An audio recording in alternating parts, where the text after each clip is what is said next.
आपका स्वागत है। क्रूड में भारी उठापटक देखने को मिल रही है और WTI क्रूड मई वायदा अगर आप देखेंगे तो कल इतिहास में पहली बार नेगेटिव में चला गया।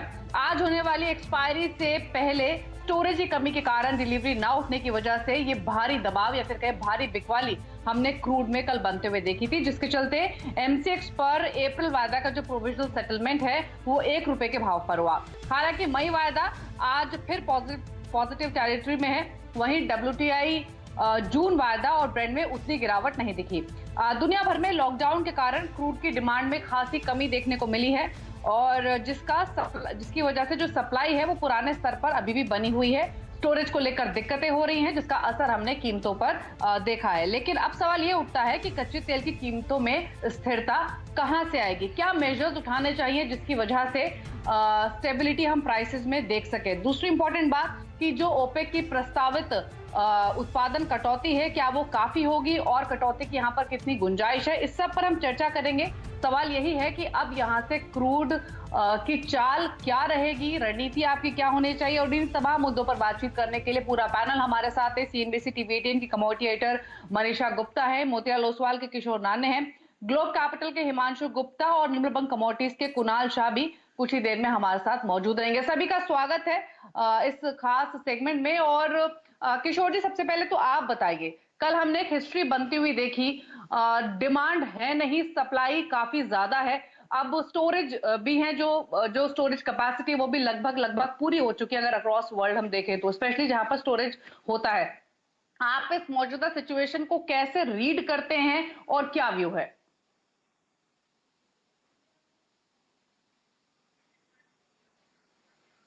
किशोर जी, अगर आप सुन पा रहे हैं तो अपना व्यू बताइए। जो कल हमने भारी गिरावट प्राइसेस में होते हुए देखी एक्सपायरी के सेटलमेंट से पहले, प्लस डिमांड सप्लाई का जो मिसमैच अब ह्यूज हुआ है जिसकी वजह से इंपैक्ट आया है, आप कैसे इस मौजूदा सिचुएशन को रीड करते हैं, क्या व्यू है?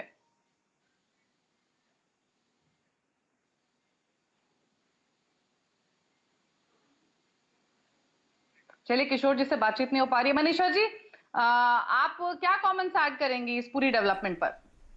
जी, दीपाली, जैसे आपने कहा हिस्टोरिक दिन था कल, क्योंकि हमने कभी किसी कमोडिटी को नेगेटिव में जाते हुए नहीं देखा। एक कॉस्ट ऑफ प्रोडक्शन होती है हर कमोडिटी की, और हम हमेशा कहते रहते हैं कि वहां पर अगर आता है तो मतलब प्रोडक्शन अपने आप कम होनी शुरू हो जाती है, प्राइसेस में सपोर्ट आता है। लेकिन कल जो एक चीज़ था वो एक वन ऑफ की तरह से माना जाना चाहिए, क्योंकि मई कॉन्ट्रैक्ट एक्सपायर आज होने वाला है और इससे पहले कल काफ़ी हद तक जो बड़ी कंपनीज हैं, हेज फंड्स हैं, वो अपनी जो पोजीशंस हैं वो क्लोज करना चाहते थे। तो क्लियरली एक लॉन्ग स्क्वीज हमने यहां पर आते हुए देखा।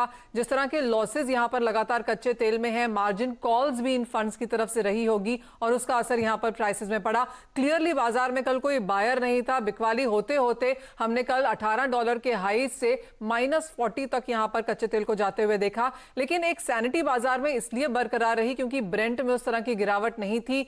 US क्रूड की अगर बात की जाए तो मई में गिरावट थी, लेकिन जून का जो महीना था जो आज से हेविली ट्रेडेड है, वहां पर हमने $20-21 के आसपास के प्राइसेस बरकरार देखे थे। तो क्लियरली वो एक कॉन्ट्रैक्ट था। एक्सपायरी के पहले की जो मूव्स थी वो हमने यहां पर बनते हुए देखी। लॉसेस ऑफ कोर्स यहां पर काफी लोगों को हुए होंगे, क्योंकि जब हम नाइमेक्स की बात करते हैं तो छोटे रिटेलर्स, छोटे हेज फंड्स और स्पेक्यूलेटर्स यहां पर काफी ज्यादा हैं। तो 2-3 बड़े फंड्स की वजह से जिस तरह की बिकवाली हमने यहां पर बनते हुए देखी, उसका असर क्लियरली यहां पर प्राइसेस में था। लेकिन किशोर, आप क्या कहेंगे, क्योंकि सिर्फ अंतरराष्ट्रीय बाजारों में नहीं, MCX पर जो ₹1 की सेटलमेंट की बात की जा रही है उसे आप कैसे रीड करते हैं? ब्रोकर्स के थ्रू एज ऑफ नाउ किस तरह का रिएक्शन है? क्योंकि आज सुबह एक्सचेंज ने तो यहां पर ब्रोकर्स के अकाउंट डेबिट कर दिए होंगे, तो मेंबर्स से क्या बातचीत है और कैसे आप रिएक्ट कर रहे हैं इसको? Good morning Manisha. I think see ये अनप्रेसिडेंटेड टाइम्स है। आप भी मानते हैं कि अनप्रेसिडेंटेड चीज़ें देख रहे हैं, मिल रहे हैं हमारे लाइफ टाइम में। सो बेसिकली क्या है कि वहाँ पे जैसा आपने सही बताया कि वहाँ पे डिलीवरी स्पेस नहीं होने के वजह से जो बायर ऐसा मार्केट से भाग रहे थे कि मुझे क्रूड नहीं चाहिए तो आपको मैं $37 में आपको एक्स्ट्रा देता हूं, बट मुझे क्रूड नहीं चाहिए, आप रख लो आपका क्रूड और ऊपर से मेरे से पैसा ले लो। This was kind of the pricing we have seen yesterday. But वो प्राइसिंग इंडिया में रिफ्लेक्ट होना चाहिए कि नहीं होना चाहिए, दो प्रॉब्लम्स मुझे नजर आते हैं। एक है कि जैसा आपने बताया कि 5 बजे अपना बाजार क्लोज हो रहा था और रात को जो 12 बजे के बाद जो सेटलमेंट प्राइस आ रहे हैं वो इंप्लीमेंट करने की कोशिश कर रहे हैं। सो इसके बीच में बहुत ज्यादा गैप है जो अनकवर्ड है, कोई भी मेंबर उसके लिए प्रिपेयर्ड नहीं हो पाएंगे। आप कितना भी 100% का भी मार्जिन आप लेके रखें, 150% का भी मार्जिन आप लेके रखें, तो भी आप 400% का मूव के लिए आप तैयार नहीं हो पाएंगे, नंबर 1। नंबर 2, इंडिया का कॉन्ट्रैक्ट नॉन डिलीवरेबल कॉन्ट्रैक्ट है। यहाँ पे डिलीवरी रिलेटेड कोई इशू का कोई गुंजाइश है ही नहीं है। यहाँ पे सेलर को ना ये कॉस्ट ऑफ कैरी लगने वाला है, ना बायर को कॉस्ट ऑफ कैरी भरना चाहिए। सो वो एक्चुअली वो इम्प्लीकेशन दो हटाना चाहिए।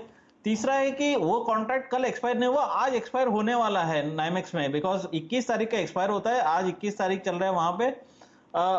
आज एक्सपायर होगा आई थिंक मेरे हिसाब से, बिकॉज एक्चुअल डिलीवरी में होगा तो मेरे हिसाब से वो पॉजिटिव में ही होगा। कल वो पैनिक सेलिंग में नेगेटिव में प्राइस गया था, वो भी टेम्पररी। बाद में आपको अगर रात का 2-3 बजे का इंडिया टाइम अगर देखेंगे तो तब तक रिकवर भी हो चुका था प्राइस। सो मैं मानता हूं कि कहीं ना कहीं एक्सचेंज एंड रेगुलेटर्स मिलके एक what kind of what you can say unprecedented settlement करने का टाइम आया कि यहाँ पे आप लोकल कॉन्ट्रैक्ट स्पेसिफिकेशंस और लोकल डिमांड सप्लाई या लोकल का कोई लेना देना नहीं है। यहाँ पे it's a imprint price from there. Should we take that or should we consider this as a extraordinary situation and do modifications? मेरे हिसाब से modifications करना चाहिए। मैक्सिमम एक बायर को मैं एक कॉन्ट्रैक्ट खरीद रहा हूं तो मैं पूरा का पूरा कॉन्ट्रैक्ट का वैल्यू देने के लिए तैयार हूं, उसके ऊपर 1 रुपए भी देने के लिए मैं तैयार नहीं हूं। बिकॉज मैं 100 रुपए का एक चीज खरीद रहा हूं तो मैं 100 रुपए दूंगा आपको, चाहे मैं 10 रुपए मार्जिन में दे रहा हूं, 90 रुपए मैं आपको सेटलमेंट में दे दूंगा। बट 100 रुपए के बदले में आप वही चीज आप 400 रुपए देना पड़ेगा, बट आपको वो चीज मिलेगा भी नहीं है, डिलीवरी भी नहीं है, बट आपको 400 रुपए देना ही पड़ेगा। वो एक्चुअली मुझे एक्सेप्टेबल नहीं लग रहा है जी। जैसे आपने कहा अनप्रेसिडेंटेड टाइम्स हैं, ऑफ कोर्स काफ़ी कुछ यहाँ पर चेंज हो रहा है और 5 बजे के बाद जो ट्रेडिंग इंडियंस को नहीं मिल रही है उससे काफ़ी नुकसान हमने यहाँ पर फिलहाल बनता हुआ देखा है। लेकिन हिमांशु, आप क्या कहेंगे as a broker, broking house, किस तरह का समय है ये, और कल जो हुआ है जो MCX ने क्लोजिंग सेटलमेंट 1 रुपए में करी है, आप उसे कैसे रिएक्ट कर रहे हैं और यहाँ से अब कच्चे तेल में किस तरह की रणनीति है? बिल्कुल मनीषा जी, देखिए क्लियरली जो भी जिस तरह का कल एक अनप्रेसिडेंटेड हिस्टोरिकल कल एक सो कॉल्ड ड्रामा यहाँ पर कमोडिटी में देखने को मिला, वो क्लियर कट इसी के चलते था कि वहां पर कोई डिलीवरी नहीं लेना चाह रहा था। जो भी जिसके पास भी लॉन्ग पोजीशन थी ना उसके पास स्टोर करने की जगह है, और अगर स्टोर करने की सोचे भी जाए तो क्योंकि वो बहुत ज्यादा कॉस्टली था तो उससे चलते यहाँ पर बहुत ज्यादा लॉन्ग अनवाइंडिंग का प्रेशर आते हुए देखने को मिला। और क्लियरली जैसा किशोर जी ने बताया कि अपने जेब से पैसा देकर वहां पर डिलीवरी से अपनी पोजीशन स्क्वायर ऑफ करने का जो एक पैनिक राउंड ऑफ सेलिंग देखने को मिला, उसके चलते वहां पर नेगेटिव प्राइसेस देखने को मिली। साथ ही साथ एक इंपॉर्टेंट ट्रिगर यहाँ पर यह भी था कि जो ETFs में पिछले कुछ दिनों से क्रूड ऑयल के नीचे जिस तरह के प्राइसेस थे उस तरह में ETFs में यहाँ पर काफी अच्छा इन्फ्लो बनता हुआ देखने को मिला था। और जिस तरह से ETFs को, क्योंकि वो they are not bound to take deliveries, जिस तरह से उन्होंने अपनी पोजीशन को रोल ओवर किया, करंट पोजीशन से एग्जिट करके नेक्स्ट मंथ में रोल ओवर करता, उसके चलते भी यहाँ पर थोड़ा सा एक जो सेलिंग प्रेशर बनते हुए देखने को मिला। बहरहाल इंडियन मार्केट्स की अगर बात करें तो बिल्कुल 5 बजे के बाद हमारा मार्केट यहाँ पर बंद हो चुका था, और उसके बाद जो भी यहाँ पर एक्सपायरी के आसपास, हालांकि वो एक्सपायरी आज होनी है इंटरनेशनल मार्केट्स में, लेकिन फिर भी जो जिस तरह से अगर हिस्टोरिकल जिस तरह से सेटलमेंट का तरीका है अगर वो भी देखा जाए तो यहाँ पर मुझे लगता है कि बिल्कुल यहाँ पर जो भी कोई ये एक ऐसा टाइम है जहाँ पर सेबी को और एक्सचेंजेस को मिलकर एक अनप्रेसिडेंटेड सेटलमेंट का तरीका निकालना चाहिए, क्योंकि ना केवल ये एक ब्रोकर के लिए, एक मेंबर ब्रोकर के लिए मुश्किल है, बल्कि क्लाइंट और ट्रेडर के लिए भी बहुत मुश्किल है, क्योंकि नो डाउट यहाँ पर मार्जिन्स ऑलरेडी काफी हद तक बढ़े हुए थे, 50-50, 60-60% के अपफ्रंट मार्जिन्स इंप्लीमेंटेड थे, बट बावजूद उसके अगर 100% मार्जिन, 100% कॉस्ट ऑफ कॉन्ट्रैक्ट भी कोई देने को तैयार है तो मुझे नहीं लगता कि उससे ज्यादा ओवर एंड अबव कुछ किसी को यहाँ पर किसी के पॉकेट से कुछ जाना चाहिए। तो मुझे लगता है कि यहाँ पर कुछ ना कुछ नया तरीके से यहाँ पर एक एक्सपायरी इंडियन मार्केट्स में मुझे लगता है कि निकालनी चाहिए, जिससे बेसिकली जो इन्वेस्टर्स का इंटरेस्ट है वो बना रहे।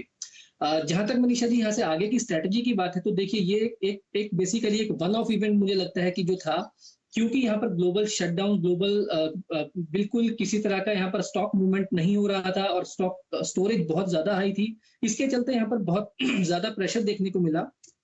और अगर आज हम जून का कॉन्ट्रैक्ट दिख रहे हैं जो कि नाइमेक्स पर WTI का क्रूड है, वो लगभग $21-22 पर यहाँ पर काम कर रहा है। मुझे लगता है कि ग्रेजुअली आने वाले वीक्स में यहाँ पर थोड़ा थोड़ा ग्रेजुअली ये वॉलेटिलिटी कम होते हुए देखने को मिलेगी। और मुझे लगता है कि यहाँ पर आने वाले महीनों में वापस से जैसे ही थोड़े से कोविड-19 के क्राइसिस से थोड़ा सा ग्लोबल मार्केट्स में एक रिकवरी या फिर कुछ भी पॉजिटिविटी निकल के आती है, तो वापस से मुझे नहीं लगता कि ये प्राइसेस सस्टेनेबल है। तो क्लियरली यहाँ पर मुझे नहीं लगता कि किसी भी तरह पे यहाँ पर फ्रेश शॉर्ट किसी ट्रेडर को यहाँ पर बनाना चाहिए। किशोर जी, आपका आउटलुक क्या है इनफैक्ट प्राइसेस को लेकर? दूसरी चीज जो कि हिमांशु जी ने भी मेंशन की और हमने भी शो की शुरुआत में कहा कि सप्लाई हो रही है और स्टोरेज की अब दिक्कत है, तो फर्दर प्रोडक्शन कटौती की कितनी गुंजाइश आपको दिख रही है और प्राइसेस को लेकर आउटलुक क्या है? थिंक प्राइस तो मंदी का है ही है, उसमें कोई नो डाउट है। और मार्केट में डिमांड रिवाइव होने के लिए काफ़ी टाइम लगेगा। आप लॉकडाउन चलो लिफ्ट कर देंगे, लिफ्ट करने के बाद आपको फ्लाइट का मूवमेंट्स आप सैंक्शन करेंगे कि नहीं करेंगे? लोग जितना बाहर आ रहे थे उतना बाहर नहीं आएंगे, ट्रैवल नहीं करेंगे। आई थिंक ग्लोबली इसको एक साल 1.5 साल तक मुझे लगता है कि कम से कम रिस्टोर होने के लिए लगेगा। और दूसरी चीज है कि डिमांड इतना ज्यादा डिस्ट्रक्शन है कि आप 30 मिलियन बैरल हैं, आज 50 मिलियन बैरल भी कट करते तो भी आपको मंदी है ही है क्रूड में। तो मेरे हिसाब से मई वायदा अगर देखें तो 1680 के आसपास आप वापस बिकवाली करके चले। इंट्राडे के लिए आप 100 रुपए के तो आसपास इमीडिएट टारगेट्स हो सकते हैं, बट अनप्रेसिडेंटेड वॉलेटिलिटी है। आप जब ट्रेड कर रहे हैं तो आप छोटे मोटे मूव्स के लिए आप ट्रेड करें और प्रोबेबली आप लंबे अवधि तक वेट ना करें। और ओवरनाइट पोजीशंस बहुत ज्यादा रिस्की भी हो सकता है, तो बहुत स्ट्रिंजेंट स्टॉप लॉसेस, बहुत कम लिवरेज रखना चाहिए ट्रेडर्स को, ये ध्यान में रखना चाहिए। जी हाँ, एब्सोल्युटली बहुत ज़्यादा वॉलेटिलिटी है और बहुत ज़्यादा बढ़त की यहाँ पर उम्मीद भी नहीं है। हिमांशु, आपसे भी ये जानना चाहेंगे, क्योंकि जिस तरह की वॉलेटिलिटी हमने यहाँ पर आते हुए देखी है, 15, 20, 25, 30% के मूव्स, और कल ऑफ कोर्स एक दिन में ₹1 और आज सुबह हम यहाँ पर 1600 के करीब आसपास यहाँ पर कारोबार कर रहे हैं। जैसे किशोर ने भी कहा कि छोटे लेवल्स के लिए, छोटी पोजीशंस के लिए आपको यहाँ पर कारोबार करना चाहिए। तो एज ऑफ नाउ कच्चे तेल में नियर टर्म पोजिशनल कॉल आप किस तरह से बनता हुआ देखते हैं और क्या प्राइस रेंजेस?